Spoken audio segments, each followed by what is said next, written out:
নমস্কাৰ আপোনাক স্বাগতম চাইছে মিডডে 18 মই জয়ন্ত মাধৱ গোস্বামী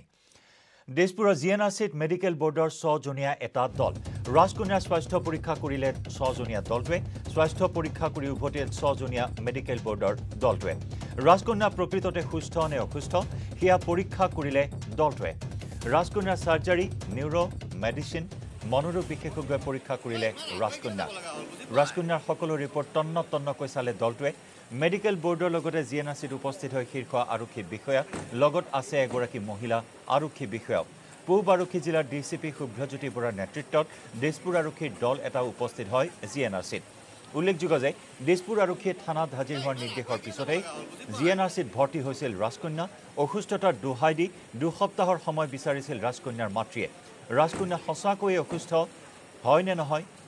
সেয়া পৰীক্ষাৰ বাবে গঠন কৰি দিয়া হৈছিল মেডিকেল বোৰ্ড পৰীক্ষাত যদি ৰাজকন্যা সুস্থ থাকে তেনেহলে পুনৰ গ্ৰেপ্তাৰ হ'ব ৰাজকন্যা ইতিমধ্যে জিএনআৰচি হাস্পতালত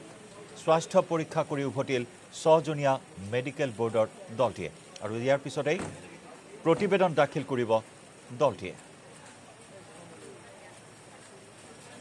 মেডিকেল বোৰ্ড খনতে আহিছে মেডিকেল বোৰ্ড খনৰ নিজৰ কোম্পানী ঠিকই কৰিছে নাই কিন্তু জাস্ট মনিটৰ কৰিলো এতিয়া তেওঁলোক বোৰ্ডৰ ডক্টৰ কিজন ওলাই গৈছে ওলাই যোৱাৰ পিছত তেওঁলোক কি ৰিপৰ্ট দিয়ে এইখিনি চাই লওঁ আৰু কাইলৈ আপোনালোকে আদালতত দ্বাৰস্থ হৈছিলে কি ধৰণে সংযোজন হ'ব ইমাৰ্জেঞ্চি এটা চলি আছে এটা নতুন ধাৰা সংযোজন কৰা হৈছে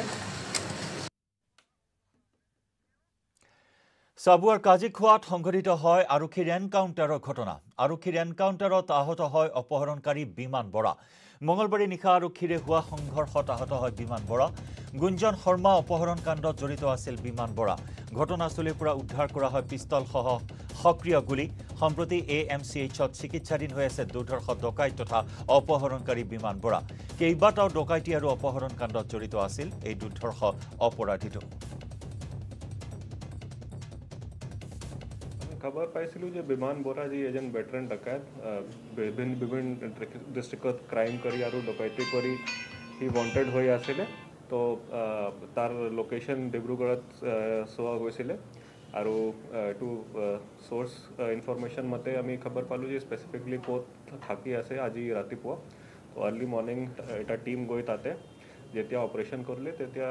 তাক এটো তাতে পোৱা গৈছিল আৰু যেতিয়া হি গম পালে যে পুলিচে আহিছে তো হি ইমিডিয়েটলি ফায়াৰ কৰিলে দুজাই গুলি ফায়াৰ কৰিলে তো ৰিটালিয়েটৰি ফায়াৰত আমাৰ টিম ফায়াৰ কৰিলে আৰু তাৰ ভৰিত দুখ পাইছে হি 7.65 mm পিস্তল এটা ৰিকভাৰ হৈছে চাৰিটা লাইভ গুলি ৰিকভাৰ হৈছে আৰু দুটা গুলি ফুটাইছে হি স্বীকাৰ কৰিছে যে যোৰহাটত যি ডকাইতি কাণ্ড হৈছিল এনআৰএল ডিপোত তো তাতে হি জড়িত আছিল ইমানটো স্বীকাৰ কৰিছে আজি আদালতত হাজিৰ কৰোৱা হ'ব ডিআইজি ৰৌনক আলী হাজৰিকাক মুখ্যমন্ত্ৰী তদাৰকী শাখাই 10 দিনৰ জিম্মান বিচাৰিব হাজৰিকাক মঙ্গলবাৰে হেঙেৰাবাৰীৰ বাসগৃহৰ পৰা গ্ৰেপ্তাৰ কৰা হৈছিল ৰৌনক আলী হাজৰিকাক আয়তকৈ সামঞ্জস্যহীন সম্পত্তি থকাৰ অপৰাধত গ্ৰেপ্তাৰ কৰা হৈছিল হাজৰিকাক ইতিমধ্যে ৰৌনক আলী হাজৰিকাৰ ঘৰত উদ্ধাৰ হয় বহু বিদেশী মুদ্ৰা উদ্ধাৰ হয় বহু বীমা পলিচি গুৱাহাটীৰ হেঙেৰাবাৰী ফটাখিলামবাৰী ডাউনটাউনৰ লগতে চিমলাতো আছে হাজৰিকাৰ সম্পত্তি বেংকৰ একাউণ্টত ধৰা পৰিছে কোটি কোটি টকাৰ লেনদেনৰ তথ্য আজি আদালতত হাজিৰ কৰা হ'ব আৰু মুখ্যমন্ত্ৰীৰ তদাৰকী কোষে 10 দিনৰ জিম্মাত বিচাৰিব হাজৰিকাক সাক্ষীৰ সন্মুখত আমি প্ৰচিডিউৰ এটা থাকে ইনভেন্টৰী প্ৰিপাৰেচন হেতু আজি পাৰ্সেন্টেজ আমাৰ ক্যালকুলেশনত পাৰ্সেন্টেজ হৈছে 164.80 কোটি হিসাবত বহুত হ'ব আমি লাষ্ট 2 বছৰত চেক কৰোঁতে বহুতখিনি মানে ডিসক্ৰিপেন্সি পাইছো তেখেতৰ মানে একাউণ্টবোৰত পলিচি পাইছো কিন্তু শুনচোন একো নাই এটা কথা কৈ দিওঁ আপোনালোকক মানে বহুতখিনি আমি ফৰেন কাৰেন্সি পাইছো একাউণ্টতো মানে বহুতখিনি ট্ৰানজাকশন আছে গোটেইখিনি মই এতিয়াই কৈ নিদিওঁ আজি পানবজাৰ থানাত থাকিব আৰু আমি কালি তেখেতক প্ৰডিউচ কৰিম স্পেশাল কোৰ্টৰ সন্মুখত আৰু ৰিমাণ্ডত আনিম কিমান দিন বিচাৰিব বাৰু ৰিমাণ্ড আমি 10 দিন বিচাৰিম হয় এডুকেশ্যনেল এক্সপেণ্ডিচাৰ বহুতখিনি বেছি ল'ৰা ছোৱালী মিলাই 1 crore 74 lakhs খৰচ হৈছে একাউণ্ট এতিয়া বহুতখিনি পাইছো আৰু কৰিবলগীয়া আৰু বহুত আছে ইনভেষ্টিগেশ্যন শিমলাত আছে হয় আৰু গুৱাহাটীত ডাউনটাউনৰ কাষত এটা প্ৰপাৰ্টি আছে এটাটো তেখেতে নিজে থকা ঘৰ এটা আছে ধীৰেনপাৰাত এটা ডাঙৰ গোডাউন আছে তেখেতৰ নামত 5টা জায়গা আৰু আমি চাই আছো কৰোনা ভাইৰাছৰ বিৰুদ্ধে যুঁজত নিৰবিচ্ছিন্নভাৱে ন কৌশল অৱলম্বন কৰা হৈছে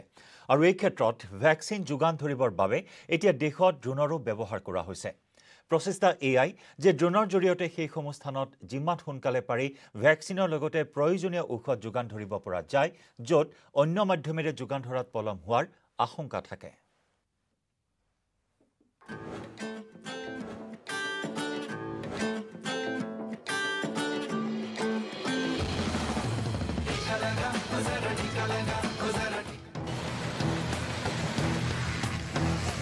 দেশত আজি প্ৰথমবাৰৰ বাবে ড্ৰোনৰ সহায়ত কৰোনা ভাইৰাছৰ ভেকচিন প্ৰেৰণ কৰা হ'ল কেন্দ্ৰীয় স্বাস্থ্য মন্ত্ৰী মনসুখ মন্দাভিয়াৰ নিৰ্দেশ মৰ্মে মণিপুৰৰ পৰা আৰম্ভ হ'ল ইয়াৰ শুভাৰম্ভণি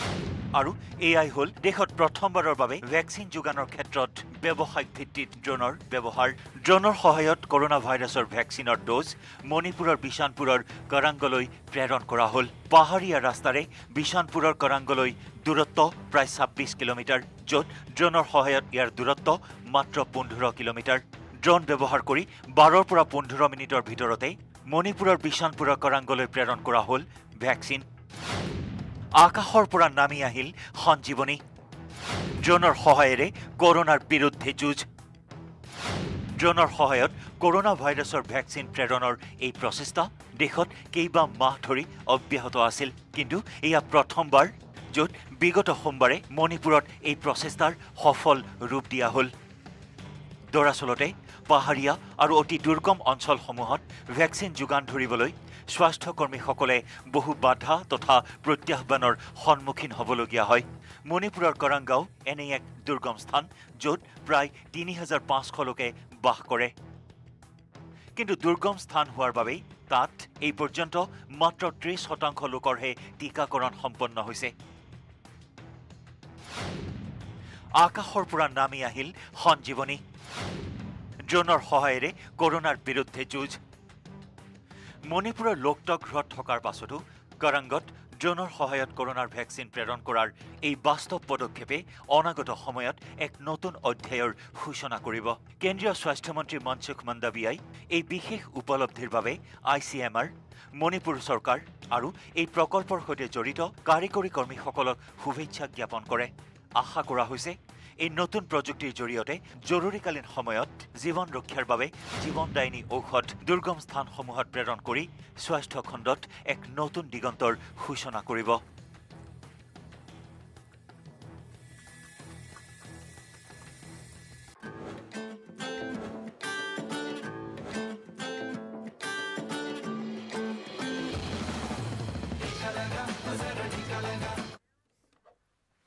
মহানগৰীৰ বৰ্ষাপাৰাৰ ডকাইতিৰ নতুন মোৰ বৰ্ষাপাৰাৰ গুলীচালনাৰ ঘটনাৰে জড়িত 3জনকৈ আৰক্ষী বিষয়া ইতিমধ্যে আৰক্ষীয়ে গ্ৰেপ্তাৰ কৰিছে SI গণেশ দাসক ডাস্টাৰ বাহনখনৰ গৰাকী আছিল গণেশ দাস আন 2 আৰক্ষী বিষয়া কৰোনা আৰু আনজন বিপ্লৱ দৈমাৰী দশম আৰক্ষী বেটেলিয়নত কৰ্মৰত ডকাইতি কাণ্ডত জড়িত অমৰ আলীকো গ্ৰেপ্তাৰ কৰা হৈছে পূৰ্বেও কেইবাটাও ডকাইতিত জড়িত আছিল অমৰ আলী ধৃত অমৰ আলীৰ ভোটাৰ কাৰ্ডখন উদ্ধাৰ হৈছিল গৌতম পালৰ বাসগৃহত যি গৌতম পালৰ বাসগৃহতে কালি লুটপাট চলাইছিল এই 6জনীয়া ডকাইতৰ দলটোৱে ডকাইতি কাণ্ডৰ পিছতে উদ্ধাৰ হৈছিল ভোটাৰ কাৰ্ডখন এই সমগ্ৰ ঘটনাত এই পৰ্যন্ত 4জনক গ্ৰেপ্তাৰ কৰা হৈছে ইয়াৰে 3জনে হৈছে 10th APBNৰ আৰক্ষী আৰু এটা হৈছে দুৰ্ধৰ্ষ ডকাইত অমৰ আলী এই অমৰ আলীৰ সৈতে 10th APBNৰ আৰক্ষী কেইজনৰ কি সম্পৰ্ক হিয়াও এক ৰহস্যৰ বিষয় আৰু ডকাইতি কাণ্ডত আৰক্ষী জড়িত থকা বিষয়টোৱে সমগ্ৰ ঘটনা ৰহস্যৰ আৱৰ্তলৈ ঠেলি দিছে আৰক্ষীয়ে বৰ্তমান অনুসন্ধান তদন্ত অব্যাহত ৰাখিছে কোন সৰবৰাহৰ বহু তথ্য উন্মোচিত হ'ব পাৰে এই ঘটনাৰ সৈতে ইতিমধ্যে 4জনক আৰক্ষীয়ে গ্ৰেপ্তাৰ কৰিবলৈ সক্ষম হৈছে আমাৰ যোনখন পুলিচৰ পিস্তলৰ নিচিনা আছিল বেলেগ পিস্তল না সৰু পিস্তল একে সৰু এটা গুলি এখিনি মান পিস্তলটো সৰু পিস্তলটো সৰু আৰু ইয়াতে ইয়াৰ পৰা বেগ চেক কিবা কিবি লৈ আহিছে লৈ আহিছে আৰু সি এটা বেলেগ গলি সোমাব গৈছিল সেই বেলেগ গলিটো সোমাই যাওঁতে পৰি গ'ল গলিটো তাৰপিছতে ৰানিং এখন এক্টিভা যাই আছিল সেই এক্টিভাত দুইজনে বহিলে হোৱাৰ পিছত এই ল'ৰাজনক পুৰা গান আৰু তাক হাতত দেখাইছে বল বল বল বল সেই সেনেকুৱা কৰি গাড়ীখন ওলাই গুচি গ'ল এক্টিভাখন একবাৰ ইয়াতে পিনে ৰাউণ্ড মাৰি গৈছে ৰাউণ্ড মাৰি যোৱাৰ পিছত গাড়ীখন ওপৰ ৰাস্তাত থৈ আহিছে ওপৰ ৰাস্তাত থোৱাৰ পিছত সেই পিনে এটা আমাৰ ৰাস্তা আছে জনতা পথ হৈ কিনে এইটো ৰাধা গোবিন্দ পথ তাৰপিছতে এইটো আমাৰ চাৰোদা পথ তাৰমানে ইয়াতে এই পিনে এনেকৈ খোজকাঢ়ি আহিছে সোমাইছে সেইটোৱে আৰু ইহঁতে এইটো মানে যোনটো টাইমত কৰিছে এইটো ইহঁতক কোনোবা ইনফৰ্মেশ্যন দিছে এইটো টাইমত মানে গলিটো পূৰা খালী থাকে মানে 3:30 পৰা 4টালৈ মানুহ মানে ভাত চাত খাই কিনে টোপনি মাৰে এইটো টাইমতে আহিছে সিহঁতে ইনফৰ্মেশ্যন লৈ আহিছে সিহঁতে মই দুজনক ধৰিছিলোঁ তাতে এই আগত মানে ধৰাৰ পিছত মানে পিছত যোনটো আছিল তাহাঁতৰ বন্দুকটো আছিল সি বন্দুক ওলাই কিনে ফাৰ্ষ্টত তাক ৰখালে সি পিছত আছিল তাৰপিছত মোক কৈছে যে এৰি দি আমাক যাব দি নহ'লে ওলাই দিম তাৰপিছত মই এৰি দিলোঁ এটা গাড়ীটো ফাৰ্ষ্টত মই তাতে মন্দিৰত গাড়ীটো সিহঁতে সোমাই কিনে ইয়াৰ পৰা গাড়ীটো ঘূৰাই কিনে আকৌ গুচি গ'ল তাৰপিছত সিহঁতে খোজকাঢ়ি এইফালে দি আহিছে খবৰৰ ধাৰা অব্যাহত ৰাখিম লৈছোঁ এটি বাণিজ্যিক বিৰতি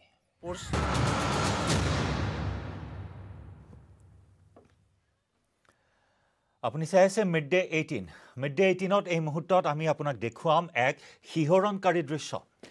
এডাল প্ৰকাণ্ড কিংকুব্ৰাৰ সৈতে খেল এজন লোকৰ ডিঙিত মেৰিয়াই খেলি থাকোঁতেই সাপডালৰ দংশনত মৃত্যু হয় ৰঘুনন্দন নামৰ লোকজনৰ এই শিহৰণকাৰী দৃশ্য কাছাৰ জিলাৰ ধলাইৰ খেতিপথাৰত সাপডাল ধৰি আনি এনেদৰে খেলি আছিল লোকজনে আমি প্ৰথমে আপোনাক সেই দৃশ্যটো দেখুৱাই লৈছোঁ এডাল প্ৰকাণ্ড কিংকুব্ৰা সাপ অতীত বিষাক্ত এই প্ৰজাতিৰ সাপ পথাৰৰ পৰা ধৰি আনিছিল লোকজনে আৰু ডিঙিত মেৰিয়াল লৈ এনেদৰে খেল প্ৰদৰ্শন কৰি আছিল লোকজনে কিন্তু সাপডালে দংশন কৰে লোকজনক হস্পিটেললৈ লৈ যোৱা হয় যদিও মৃত্যুক সাৱটিলে এই লোকজনে খেতিপথাৰৰ পৰা সাপডাল ধৰি আনি এনেদৰে খেল প্ৰদৰ্শন কৰিছিল ডিঙিত মেৰিয়াল লৈছিল এই প্ৰকাণ্ড বিষাক্ত কিংকুব্ৰা সাপটো বিষাক্ত সাপডাল ডিঙিত মেৰিয়াল লৈ খেল দেখুৱাই আছিল লোকজনে কিন্তু হঠাৎ সাপডালে দংশন কৰে আৰু দংশন কৰাৰ ফলত চিকিৎসালয়লৈ নিয়া হয় যদিও মৃত্যু হয় লোকজনৰ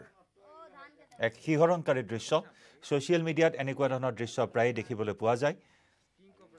আৰু প্ৰশিক্ষণপ্ৰাপ্ত লোকসকলে সাপ ধৰি এনেদৰে খেল প্ৰদৰ্শন কৰে আৰু সেইসমূহ দৃশ্য প্ৰায় সুলভ ছ'চিয়েল মিডিয়াত কিন্তু কৰিমগঞ্জৰ এই লোকজনে পথাৰত এই প্ৰকাণ্ড কিংকুব্ৰা সাপটো ধৰি আনি প্ৰদৰ্শন কৰিছিল ডিঙিত মেৰিয়াই লৈ খেল প্ৰদৰ্শন কৰিছিল আৰু কিংকুব্ৰাৰ সৈতে খেলা কৰাৰ ভয়ংকৰ পৰিণাম হঠাৎ দংশন কৰিলে সাপটোৱে আৰু মৃত্যুক সাৱটি ল'লে এই লোকজনে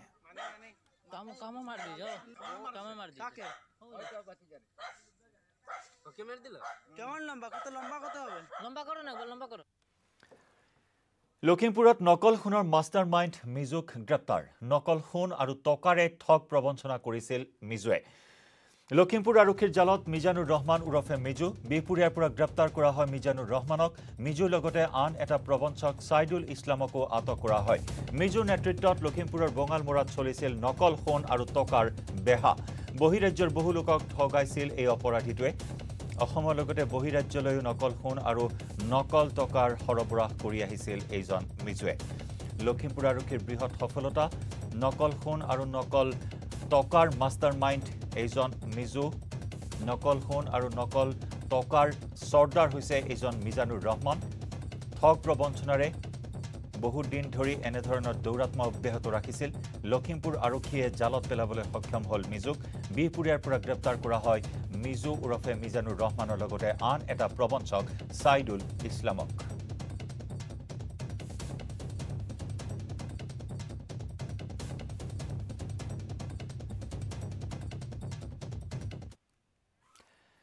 আৰু দুৰ্গা পূজাৰ প্ৰাক্ষণত সৰ্বসাধাৰণৰ বাবে পুনৰ মাধমাৰ আজি মাজনিশাৰ পৰা পুনৰ 15 টকাকৈ বৃদ্ধি ৰন্ধন গেছৰ দাম গোৱালপাৰাত এটা ৰন্ধন গেছৰ দাম 933 টকা 50 পইচা দুৰ্গা পূজাৰ প্ৰাক্ষণত মূল্য বৃদ্ধিয়ে জ্বলা কলা খুৱাইছে সৰ্বসাধাৰণ জনতাক আজি পুনৰ মাজনিশাৰ পৰা 15 টকাকৈ বৃদ্ধি হৈছে ৰন্ধন গেছৰ দাম গোৱালপাৰা চহৰৰ এলিজেন গেছ এজেন্সিৰ দৃশ্য এয়া গ্ৰাহকসকলে গেছ ক্ৰয় কৰিবলৈ আহি পুনৰ মূল্যবৃদ্ধি হোৱাত হতবাক হৈ পৰিছে পেট্ৰল ডিজেলৰ ঊৰ্ধ্বগামী দাম সমান্তৰালকৈ ৰন্ধন গেছৰ পুনৰ বৃদ্ধি কৰা হ'ল মূল্য প্ৰতিটো ৰন্ধন গেছত 15 টকাকৈ বৃদ্ধি কৰা হ'ল একে নিশাই বৃদ্ধি পালে 15 টকাকৈ দাম গোৱালপাৰাত প্ৰতিটো চিলিণ্ডাৰৰ দাম 933 টকা 50 পইচা মাজনিশাৰ পৰা পুনৰ বাঢ়িল ৰন্ধন গেছৰ দাম পুনৰ মাধমাৰ সৰ্বসাধাৰণৰ মূৰত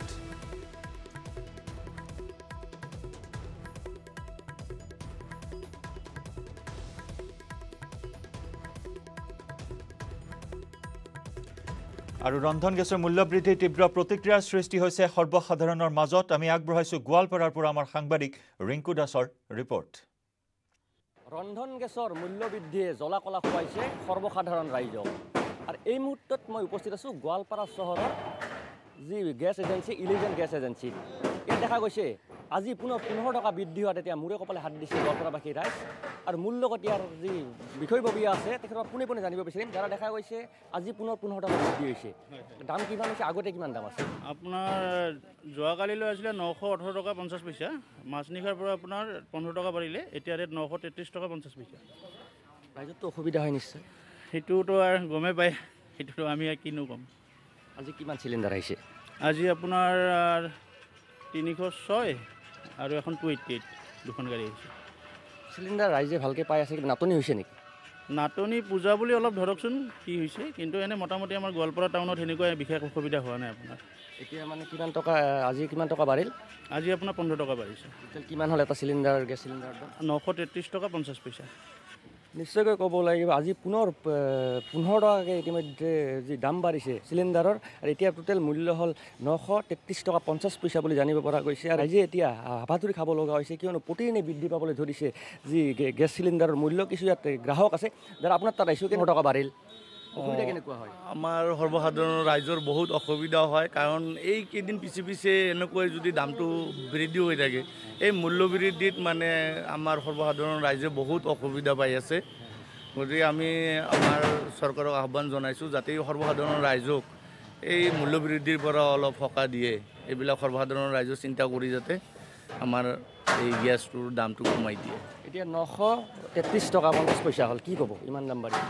নাই আকাশলুংগী মূল্য বৃদ্ধিত আমাৰ সৰ্বসাধাৰণ ৰাইজৰ খুবেই অসুবিধা হৈছে আমাৰ যিবিলাক মানুহ এতিয়া ইনকাম সোৰ্সটো নাই আৰু এই কোভিড-19ৰ কাৰণে আপোনালোকে জানে যে মানুহখিনি কাম বন নাই কি অসুবিধাত পৰি আছে এনেকুৱা অসুবিধাত আমাৰ সৰ্বসাধাৰণ ৰাইজৰ যেনেকুৱা অৱস্থা হৈছে পানীত হাঁহ নচৰা অৱস্থা হৈছে গতিকে আমি চৰকাৰক আহ্বান জনাইছোঁ যাতে মূল্য বৃদ্ধিৰ প্ৰতি আমাৰ চৰকাৰে চকু দিয়ে মই পুনৰ কৈছোঁ যে গেছ চিলিণ্ডাৰৰ মূল্য বৃদ্ধিয়ে কিন্তু জ্বলা-কলা খুৱাইছে সৰ্বসাধাৰণ ৰাইজক কিয়নো প্ৰতিদিনে বৃদ্ধি পাবলৈ ধৰিছে যি গেছ চিলিণ্ডাৰৰ মূল্য আজি প্ৰায় 15 টকা বৃদ্ধি হোৱাত এতিয়া ইতিমধ্যে মূৰে কপালে হাত দিছে গোৱালপাৰাবাসী ৰাইজ হয় সময় হ'ল মিড-ডে 18 পৰা বিদায় লোৱাৰ নমস্কাৰ बड़ी खुशी की बात है कि न्यूज़ 18 ने